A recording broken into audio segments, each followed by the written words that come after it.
East అంటున్నారు. ఒకప్పుడు west అనేది బాగా పాపులర్. ఇప్పుడు అంతా ఈస్ట్, ఈస్ట్, ఈస్ట్ అంటున్నారు. నిజంగా ఈస్ట్ అనేది నిజంగా ఒక ఇన్వెస్టర్‌కి అంత ఉపయోగమా సార్? ఏంటి అక్కడ అంత ప్రత్యేకత?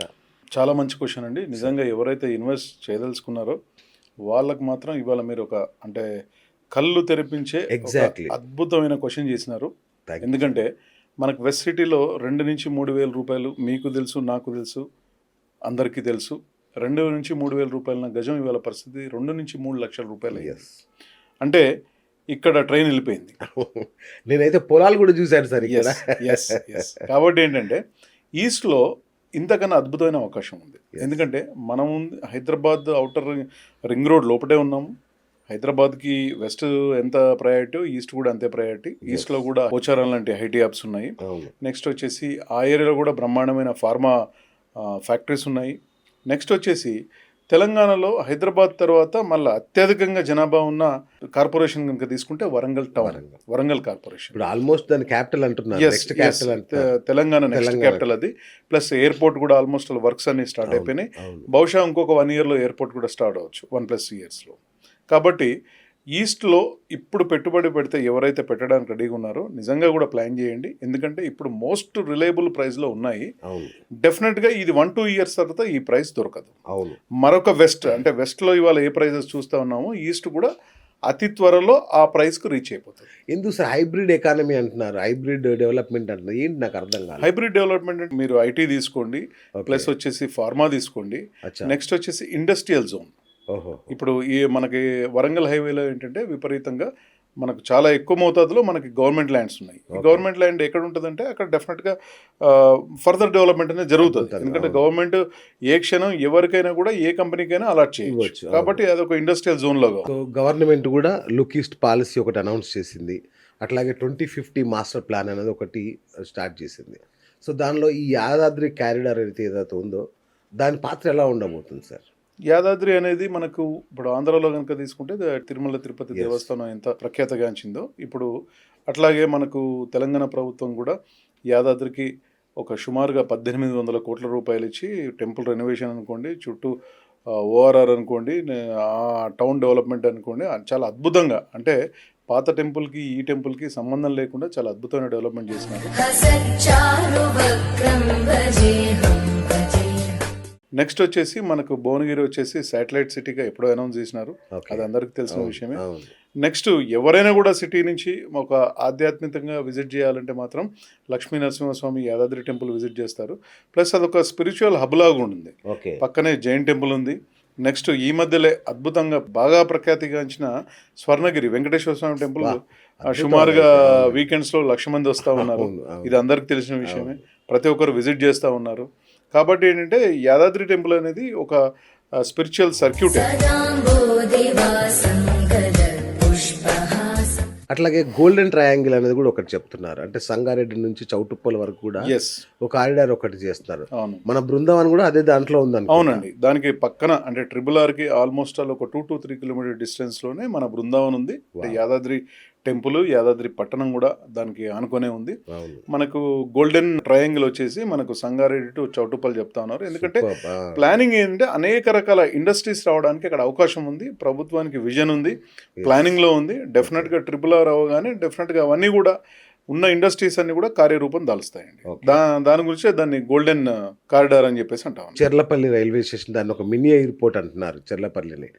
అట్లాగే బీబీ నగర్, ఎయిమ్స్ ఇట్లాంటివి కూడా ఈ మన ప్రాజెక్టుకి ఎంతవరకు కనెక్టివిటీ ఉంటుంది? చెర్లపల్లి కనుక తీసుకుంటే నిజంగా వాస్తవంగా మీరు అన్నది అది మినీ ఎయిర్పోర్టే. ఎందుకంటే అద్భుతమైన డెవలప్మెంట్, ప్లస్ సిటీలో వచ్చి ట్రైన్ ట్రాఫిక్ అంతా పెరుగుతూ ఉంది కాబట్టి చెర్లపల్లితోనే హాల్ట్ చేస్తూ ఉన్నారు. ఇంచుమించు ఇతర రాష్ట్రాలకి వెళ్ళే ప్రతి ట్రైన్ కూడా చెర్లపల్లిలో స్టార్ట్ అవుతుంది. చాలా సెంట్రల్ గవర్నమెంట్ అద్భుతంగా డెవలప్ చేసింది.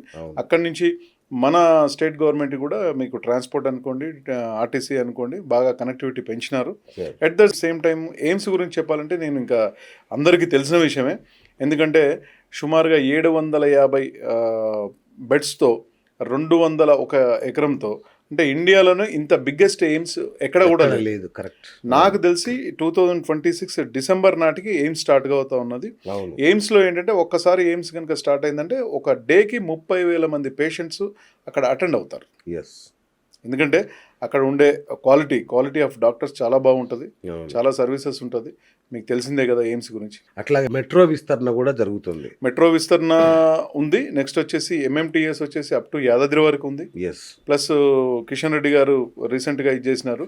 అప్ టు బీబీనగర్ కూడా ఎయిమ్స్ ఇమ్మీడియట్గా ఫాస్ట్గా చేయాలి. ఎందుకంటే డిసెంబర్లో కల్లా ఎయిమ్స్ స్టార్ట్ అవుతూ ఉన్నది కాబట్టి అక్కడికి వచ్చే ఎవరైతే పేషెంట్స్ రోగులు ఉంటారో వాళ్ళకు అందుబాటులో రావాలనేది గవర్నమెంట్ ఉద్దేశం. కరెక్ట్. సో ఈ లెక్కను చూస్తుంటే హైదరాబాద్కి యాదాద్రి కూడా శాటిలైట్ సిటీ అయ్యే ఛాన్స్ ఉందా? పక్కా అండి, పక్కా. ఆల్రెడీ అక్కడ వచ్చేసి మీకు ఆల్రెడీ వేద పాఠశాల అనుకోండి, నెక్స్ట్ గవర్నమెంట్ మెడికల్ కాలేజ్ ఇవన్నీ కూడా స్టార్ట్ అయిపోయినాయి, అండర్ కన్స్ట్రక్షన్లో ఉన్నాయి.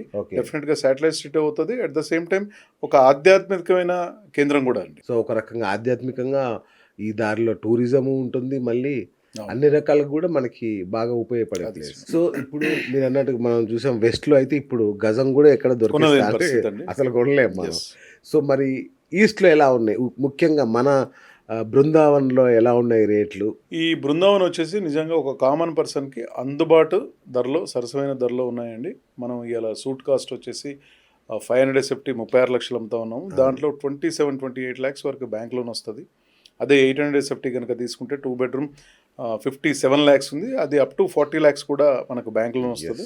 అంటే ఐటీ పీపుల్ అనుకోండి, గవర్నమెంట్ పీపుల్ అనుకోండి, కార్పొరేట్స్ అనుకోండి, ఒక కామన్ పర్సన్ ఎవరైనా ఐటీఆర్ లేని వ్యక్తి కూడా మనం లోన్ చేపిస్తామండి. దానిలో నేను ఒకరిని ఇప్పుడు యాక్చువల్గా నేను కొనుక్కున్నాను మీ దాంట్లో.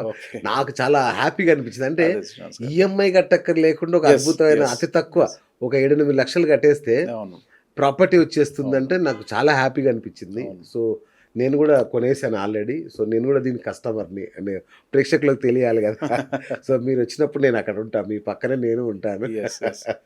కంగ్రాచులేషన్స్ శ్రీనివాస్ గారు. థ్యాంక్ యూ అండి, థ్యాంక్ యూ సో మచ్. మా ఫ్యామిలీ మెంబర్ అయినందుకు. ఎగ్జాక్ట్లీ, జీవీఆర్ బృందావన్ ఫ్యామిలీలో నేను ఒక మెంబర్ అని గర్వంగా చెప్పుకోవచ్చు.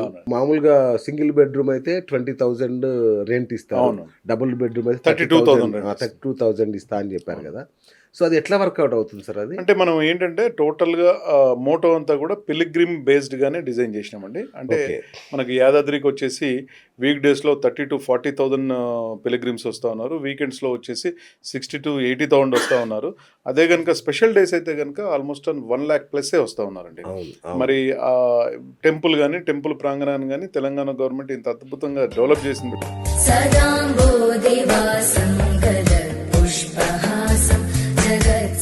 తెలంగాణ తిరుపతి అంటున్నారు కదా. అక్కడ కామన్ గా ఫ్యామిలీతో వచ్చినా, ఇంకో విధంగా వచ్చినా కూడా అక్కడ ఫెసిలిటీ అనేవి లేవు. అంటే మంచి రెస్టారెంట్ కానీ లేకపోతే ఉండడానికి వసతి కానీ ఇలాంటివి లేవు. దాని గురించే మనం డిజైన్ చేపట్టామండి. సూపర్. దాంతో మనకు రెంట్ అనేది అసలు దాన్ని నెగ్లిజిబుల్, బ్రహ్మాండంగా రెంట్ ఇవ్వచ్చు. సో ఇప్పుడు ఇంతమంది ఇట్లా జరుగుతుంది, ఇప్పుడు ఈ రెంటల్ అకామిడేషన్ అనేది ఈ కొరతను తీరుస్తుందా మన ప్రాజెక్ట్? అక్కడ ఉండే ఇప్పుడు ఒక 1,500 మందికి మన ప్లానింగ్ అండి. 575 సూట్ రూమ్లు ఇచ్చాము. మాక్సిమం మనం 1,500. సూపర్. మనకు అక్కడ వీక్ డేస్లోనే, వీకెండ్స్లోనే కలిపి చెప్పాను కదా, 40,000 నుంచి 50,000 మంది వస్తూ ఉన్నారు. ఎయిమ్స్ డాక్టర్లు కానీ, ఇన్ఫోసిస్ కానీ, పిలిగ్రిమ్స్ కానీ, వీళ్ళందరికీ కావాల్సిన అవసరాలు తీరుస్తుందా మన బృందావన్? పక్కా అండి. ఎందుకంటే మనం ఓన్లీ అంటే అకామిడేషన్ పరంగా కాదు, పిల్లలతో వస్తే వాళ్ళకి పిల్లలకు సంబంధించిన ఎంటర్టైన్మెంట్ అనేక రకాల ఒక 8 నుంచి 9 రకాల పార్కులు, swimming pool, water games, open gym, తర్వాత వచ్చేసి బాంకెట్ హాల్స్, నెక్స్ట్ వచ్చేసి యాంపీ థియేటర్, ఇట్లాంటి అన్ని రకాల సౌకర్యాలు ఇచ్చామండి. ఇటు పిల్లలతో వచ్చినా కూడా, లేకపోతే దేవుడి దగ్గరికి వచ్చినా కూడా, లేకపోతే రిటైర్మెంట్ ఫంక్షన్స్ అనుకోండి, బర్త్డేలు అనుకోండి, గెట్ టుగెదర్లు అనుకోండి, సాఫ్ట్వేర్ పీపుల్కైనా, ఇటు డాక్టర్స్కైనా, ఎవరైనా కూడా వచ్చి అక్కడ సేద తీరవచ్చు.